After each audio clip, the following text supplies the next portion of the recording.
Hello everyone, welcome to the Cookly Bushcraft channel. Okay, knife review for you today. This is the Cold Steel Roach Belly. So I've been hearing a lot about Cold Steel, never owned a Cold Steel knife before. I do, however, have one of their tomahawks, which is an absolutely cracking bit of kit. But yeah, I've been hearing a lot of good things. To be honest, I'm a little bit, it's not as good as I would have hoped for the purposes that I use it for. Been taking it with me to the woods for a few weeks, and also for a couple of weeks I've been taking it into work to see how it does as a general purpose utility knife. And at work I've been using it alongside a Mora 511 basic, which is, even though I've been keeping this one sharp and my work knife is generally not so well looked after, the Mora has been doing better at work than this on pretty much everything, except for expanded polystyrene. This thing's great at cutting that. So, I mean, what this is good for is food prep. It's an awesome kitchen knife. I think it'd make an awesome skinning knife. I think it'd be great for taking fishing with you. But it's got a hollow grind, and I think a flat grind or a Scandi grind generally works. Well, not generally, in my experience, a Scandi grind is the best. A full flat grind or sabre grind is the next best, and a hollow grind is just not very good for working with wood. What it does do is it does make really fine feathers, like really fine, nice and curly. This is green, but I'll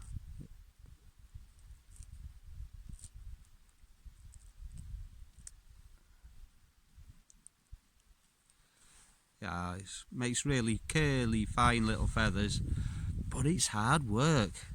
It's so much easier with a Mora or something similar. Right, so batoning. It's a half tang, yeah. And if you look how thin the handle is there, I can just imagine that popping out. So batoning, I've only done a little bit of cross batoning with a lot of care, and it actually does that pretty damn well. So straight in there, easy.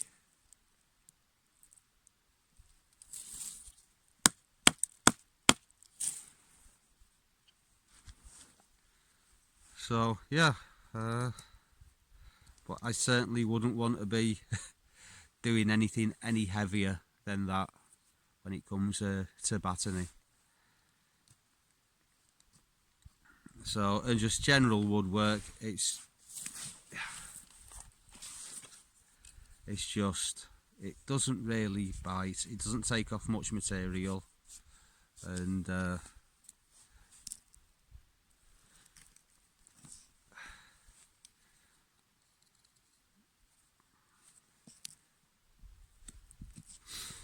so I believe that the Cold Steel do knives with a Scandi grind. Is it the Fin Wolf? I'm not sure as if it's the Fin Wolf. It's it could well be, but they do a Mora style knife that I presume would be much better for all of these things.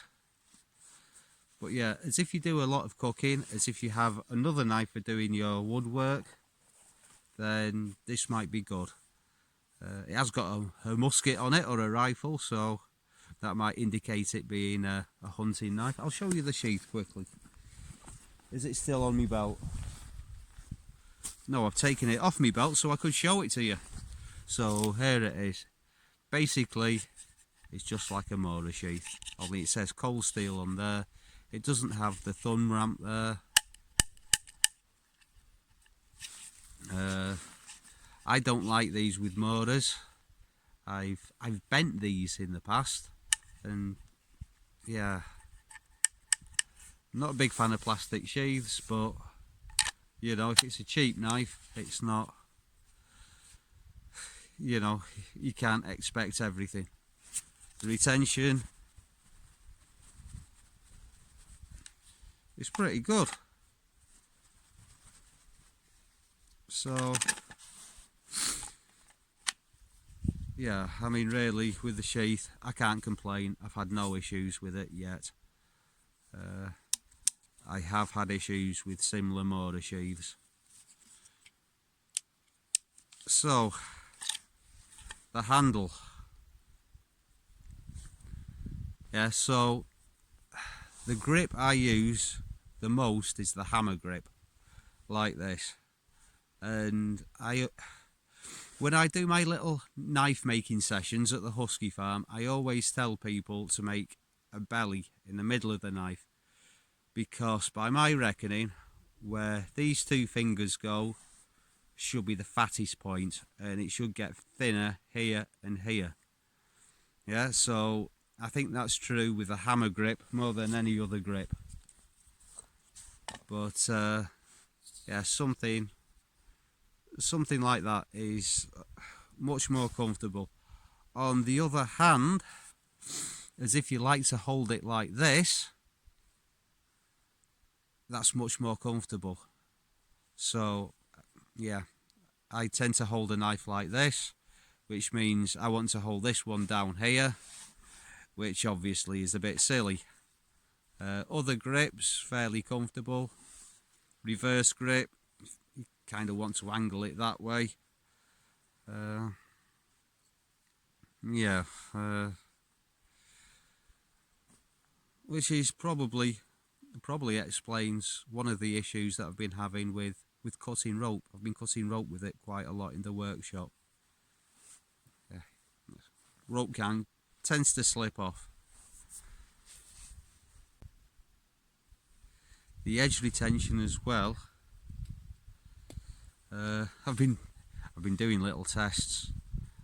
They've not been particularly scientific, but I found the edge retention on the motor to be much better than the edge retention on this. Okay, so you can draw your own conclusions from this. But this morning, this knife was shaving sharp. Come on, you can do better than that.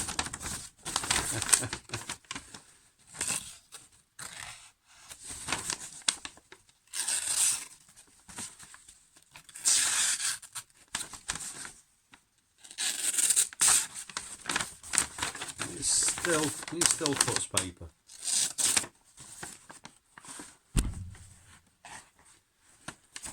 This morning, this motor wasn't sharp. This is a work knife. I don't sharpen it as much as I'd like to. It gets abused quite a lot.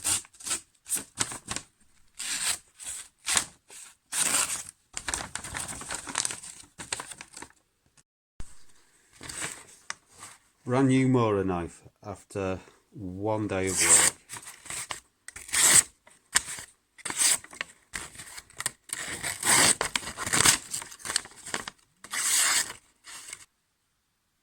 Yeah. The other thing is the jimping.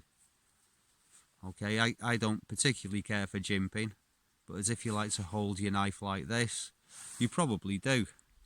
I find it a little bit aggressive, particularly when I've got my thumb behind it like that.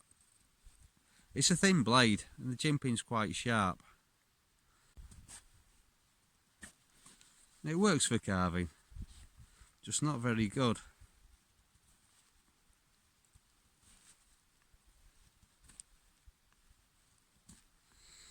For the steel, it's 4116 stainless steel, cryo quenched. It is really easy to sharpen. The edge retention isn't the best. It's not the worst either. Apparently this is based on a 17th century design that was popular at the time in the UK and also in America, and it's named after the roach, the fish, the roach belly. You know, you think about the fish, it's got a belly like that, hasn't it? It's got a polypropylene handle. People complain about the grip on this. They say it's a bit slippery. I do get what they mean. I don't find that's been very much of a problem. I don't know, maybe as if you were using it in the wet, or as if you were butchering an animal and it was covered in blood or something. But it doesn't feel too bad to me. So how big is it? So the blade looks really thin, which is good for lots of things. One of the reasons that it's so light with the partial tang.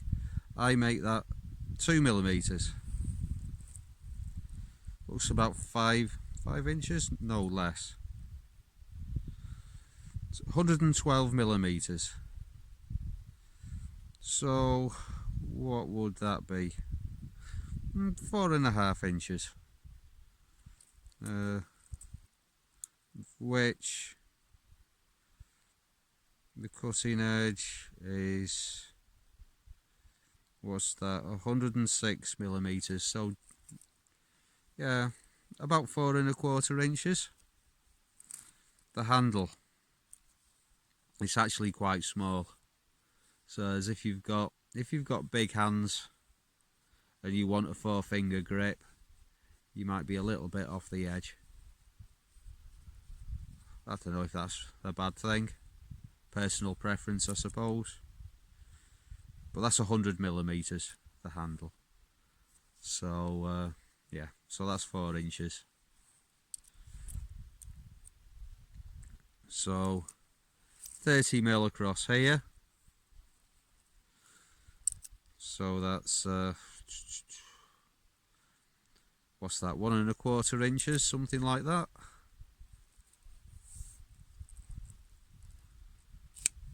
And yeah, a little lanyard hole there. But maybe a bit of a pointless place to have a lanyard hole, because your hand's likely to cover it. So what's the verdict? Well, first let's talk about price. This cost in Finland €15. I'm back in civilization now, so there's a bit of traffic noise. So pretty good value for money. But also bear in mind, these cost like €5 each. So, you know, for the same price you can buy 2 of these and have some change, enough change to buy some duct tape and a few pencils maybe. So yeah, and what it's really good for, things like food prep and stuff like that. It's things that I normally do with my folding knives. So I've often got a folding knife in my pocket for all of those purposes. Is it better to have a fixed blade? Yeah, of course it is. So, and I've heard in the United States you can get these for $12, which is also pretty cheap. I believe these are about $8. You can get a clipper for maybe not 15, 16. So yeah, you really can't go wrong with them order. You really can't. You can't beat them on the price, I don't think. But this, it's something a bit different, and yeah, for €15, really not that bad. But yeah, for the things that I generally use a knife for when I'm out in the woods, it's not that good. And given the choice, I'd rather have one of these. even as if they were the same price. But anyway, please like, share, subscribe, whatever, and I'll see you all again soon for another Kookily Bushcraft video. Bye for now.